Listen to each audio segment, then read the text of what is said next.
All right, let's kick things off with what looks like a magic trick. But trust me, it's not magic.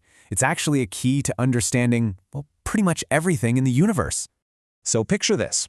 You've got a glass, you put a card over the top, and a coin right on that card. Then you just flick the card away, and poof, the coin falls perfectly into the glass. Looks like magic, right? But nope, it's all physics. Okay, so here's the big question. Why?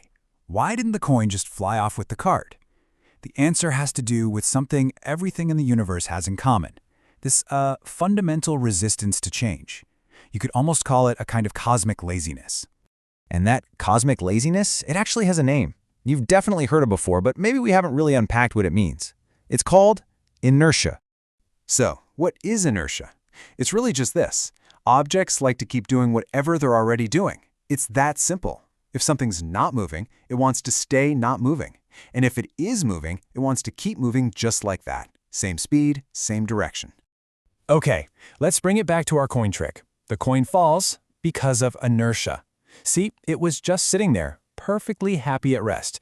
When we yanked the card out from under it, the coin's first instinct, its inertia, was to just stay put.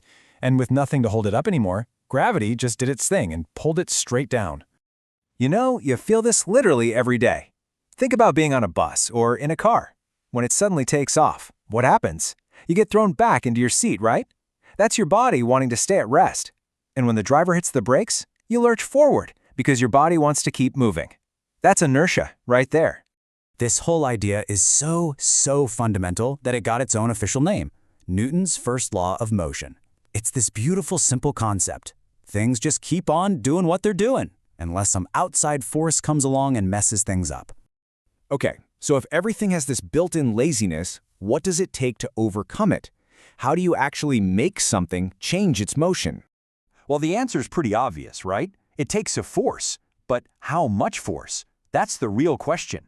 And that's where Newton's second law comes into play. So first, we have to talk about something called momentum. A great way to think about it is an object's oomph. How much oomph does it have?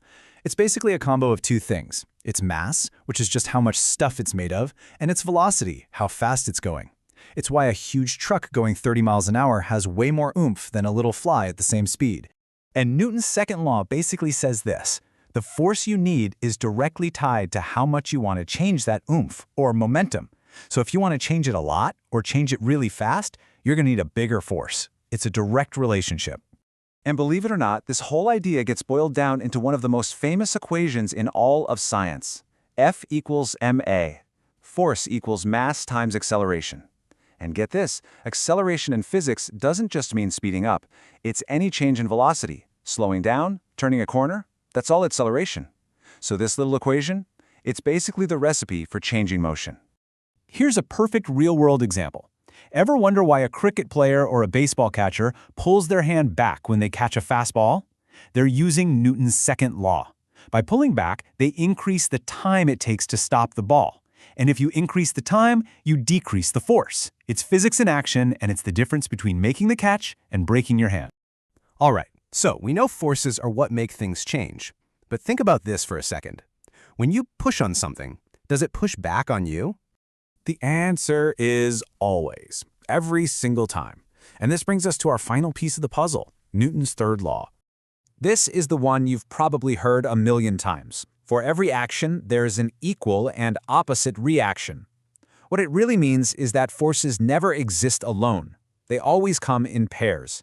You literally cannot push on anything without it pushing back on you with the exact same force. And once you see it, you start seeing it everywhere.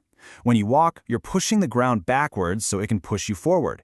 A swimmer pushes the water back to move forward. A rocket pushes hot gas down, and that gas pushes the rocket up.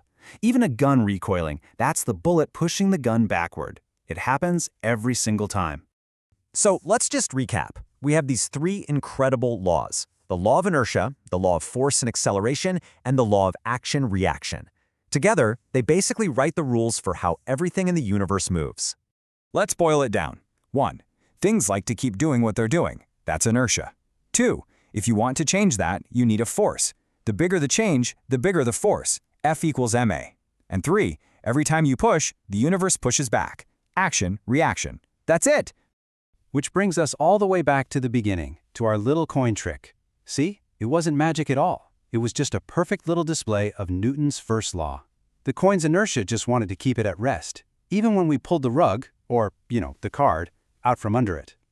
Think about that. Just 3 simple rules explain a coin trick, how to catch a ball, how rockets fly, and even why planets orbit the sun. So the question is, what else do you see around you every day that's being secretly run by these same powerful laws?